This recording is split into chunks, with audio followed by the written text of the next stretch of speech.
Today our topic is acid test ratio. This ratio is also called quick ratio or a liquid ratio. Okay, so first of all we will learn the formula. Then we have a question taken from IGCSE accounting first paper.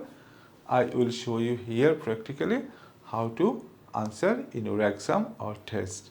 So before we start, let us have a look at the question on the screen.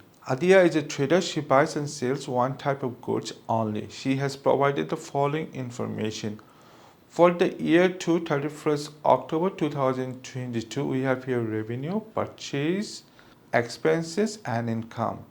At 31st October 2022, here we have inventory, trade receivables, trade payables and bank overdraft. Okay, so these are information, all are not relevant, only relevant information here will be taken to calculate this ratio. Okay, so here what is the formula to calculate acid test ratio? It is simple. We know acid test ratio equal to current asset minus closing inventory divided by current liabilities. Yeah, so let us write the formula first. So acid test ratio equal to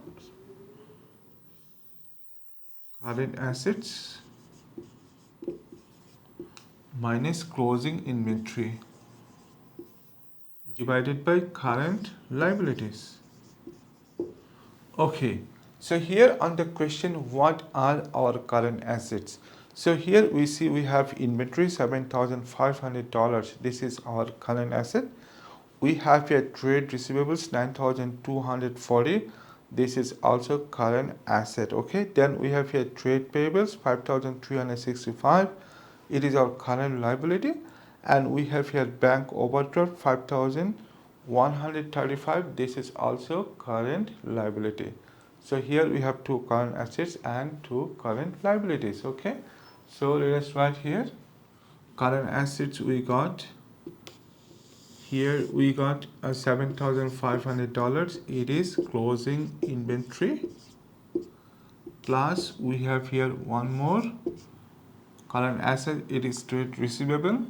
It is $9,240. Okay, so current assets we wrote, then we will subtract closing inventory. Okay, so we have here closing inventory.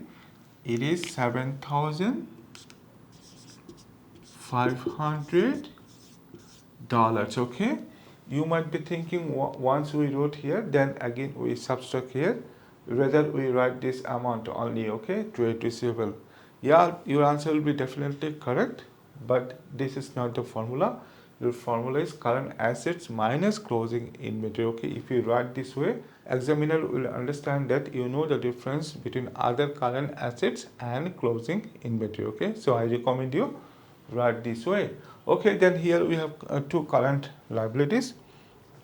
We have here trade payables 5,365, plus we have here bank overdraft. Okay, it is also a current liability. Okay, so here bank overdraft is 5,135. Okay, great. Now we will simplify. Here we have 5,365 plus 5,135. If we sum up, we get here $10,500.